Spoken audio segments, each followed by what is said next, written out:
The silverware sparkled beneath warm amber lights as Amara Veldon led her son through the doors of Villa Rosa, the quiet Italian restaurant she had chosen for tonight. She had been here before. Fundraising dinners, board celebrations, private investor meetings, but never like this. Tonight she wasn't arriving as the billionaire tech mogul whose empire stretched across 3 continents. She wasn't the visionary whose decisions could turn markets or the negotiator whose voice could shift global summits. Tonight she was simply a mother attempting, once again, to make up for the time she'd lost. 11-year-old Lucas trailed a step behind her, his posture careful, almost apologetic, the way it always was when he wasn't sure how much space he was allowed to take up. Their relationship had grown quieter over the months. Not broken. Never broken. But tense in ways she pretended not to notice, though she felt it every day. The way he waited before speaking, checking her face first. The way he didn't ask her to join his school activities anymore. The way he stopped showing her his robotics projects even though she had always been his biggest cheerleader, before the meetings piled up, before the board expanded, before her hours stretched impossibly thin. Tonight was supposed to be a reset. Just the 2 of them. Dinner without phones, without assistants interrupting, without her scanning for emails between bites. She had promised Lucas an evening he could hold on to. But even before the appetizers arrived, she sensed his attention drifting. Not in boredom. She knew that look. This was different. A kind of soft longing, a searching. His fingers stopped drumming the table. His eyes lifted, focusing over her shoulder toward the far corner of the restaurant. When she turned slightly, she saw him. A man in a faded gray t-shirt and worn jeans, balancing 2 plates on his arms. He wasn't a server, she could tell that instantly. No uniform, no name tag, no rehearsed smile. Just a tired but steady presence, moving with the kind of careful precision that came from juggling more responsibilities than any person reasonably should. His dark hair was slightly messy, as if he'd run his fingers through it too many times. His forearms were strong and lightly scarred, his movements practiced, almost protective. He set the plates down in front of the little girl at his table. She had curly brown hair tied in a ponytail and was coloring a bright sunflower with intense concentration. The moment he leaned down to speak to her, the child's face burst into pure sunlight. Her smile reached every corner of the room. He brushed marinara from her cheek with a napkin, snapped a picture of her drawing, and whispered something that made her laugh so loudly the couple beside them jumped. He laughed with her, warm, full, unguarded. And Lucas watched them as if the scene were something he desperately missed but couldn't quite name. "Mom," Lucas said softly, barely audible over the gentle violin music weaving through the restaurant. "That's him." "Who?" she asked. Lucas hesitated, pulling the sleeves of his sweater over his palms. "The man who helped me at school. The one who fixed my robot when it broke." Her breath went thin. She remembered the day clearly. Lucas's project showcase, the one she had been late to because an emergency meeting had run longer than expected. She'd rushed into the school gym that evening only to find Lucas sitting quietly beside a repaired robotics model. He wouldn't tell her who helped him. She assumed a teacher. She didn't ask again. "That's him," she whispered. Lucas nodded. "He stayed with me until you came." He didn't have to. Shame rose slowly in her chest like cold water. She looked at the man again, saw the exhaustion in his shoulders, the unwavering gentleness in the way he attended to his daughter. Ethan, she would later learn. A single dad who looked like he hadn't taken a real break in years. She didn't think. She stood. Her chair scraped the floor, quiet yet jarring. "Mom," Lucas asked, startled. "Come with me," she murmured. She didn't know exactly why she was walking across the restaurant. Gratitude, possibly. Guilt, definitely. Curiosity, undeniably. And maybe, just maybe, something in the way her son looked at Ethan, a brightness she hadn't seen in months, a light that stirred something painful and hopeful in her. When Ethan looked up and saw her approaching, he straightened instinctively, protective reflex flickering through his eyes. His daughter paused her coloring, peering curiously at the fancy lady approaching. "Hi," Amara said, softer than intended. "I hope I'm not interrupting."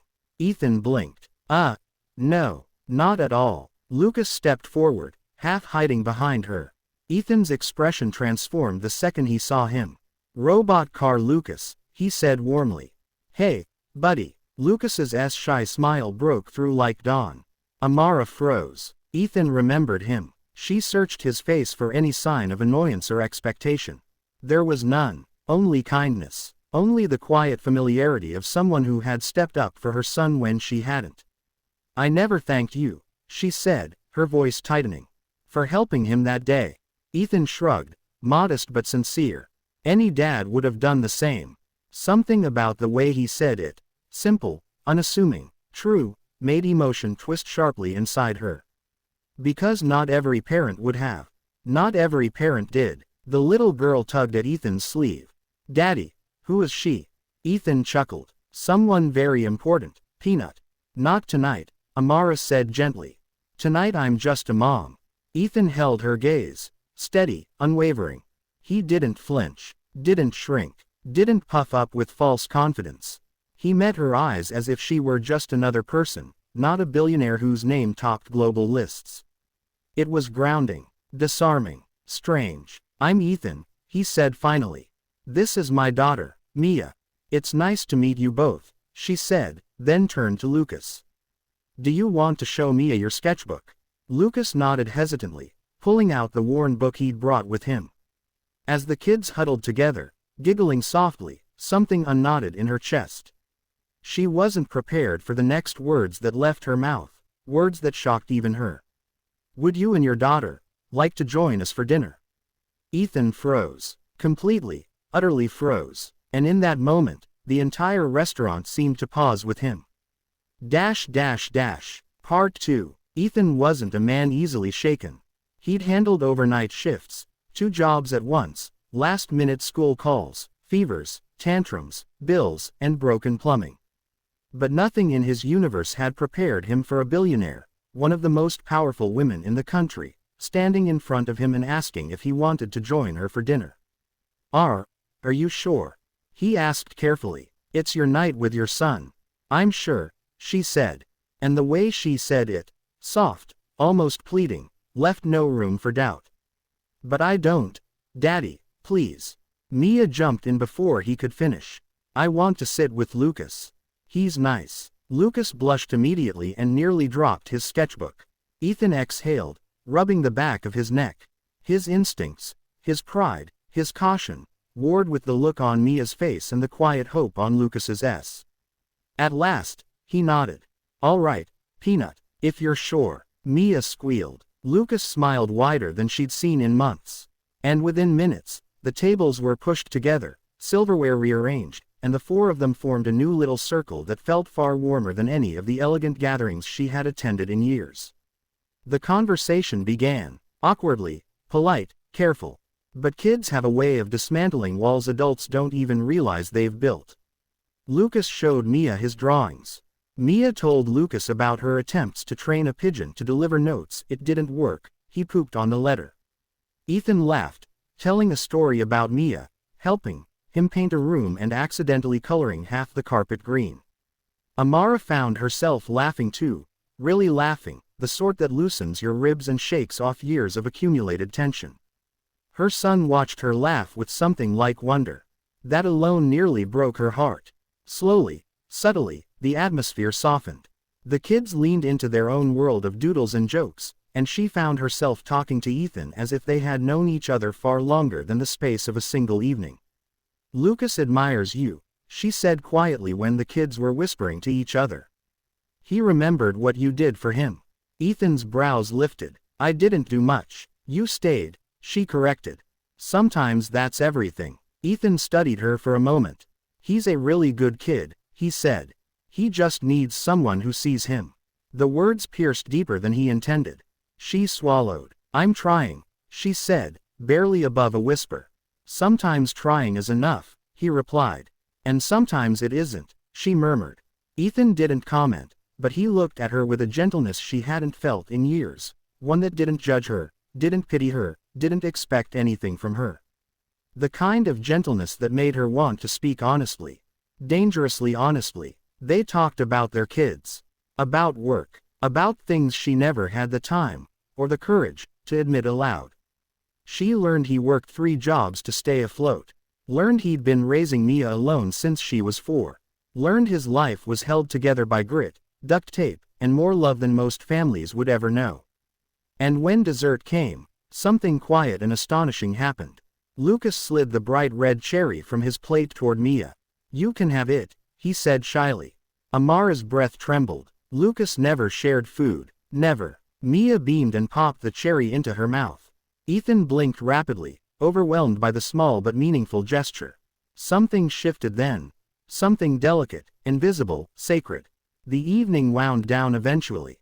Reality crept back. Ethan checked the time and winced. "We should get going. I've got an early morning shift." "You work early?" she asked. "And late," he admitted. "And in between." She stared at him, admiration blooming unexpectedly in her chest. Not the admiration she felt for ambitious CEOs or strategic innovators. Something softer, respectful, human. When they stepped outside, the night was cool and quiet, the streetlights casting soft pools of gold on the pavement. Lucas hugged Mia quickly. Mia hugged him longer. "Can we eat together again?" Mia asked. Lucas glanced at his mother. Ethan glanced at her too.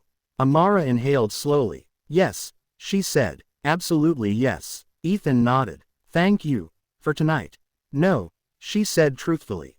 "Thank you." Then, acting on an instinct she didn't recognize, an instinct pulled from a place she had long forgotten existed, she took a tiny step closer. Not invading his space, but bridging it. Ethan. His name was unfamiliar on her tongue yet felt strangely right. He held her gaze, steady, sincere. "Would you ever consider?" She paused, breath shaking slightly. "Letting me be part of this. Of the world you and Mia and Lucas share. Not as the billionaire. Not as the CEO." Her voice softened, trembled. "Just as someone who wants to learn how to be better." Ethan froze. Not in fear, but in astonishment. No one had ever spoken to him like that.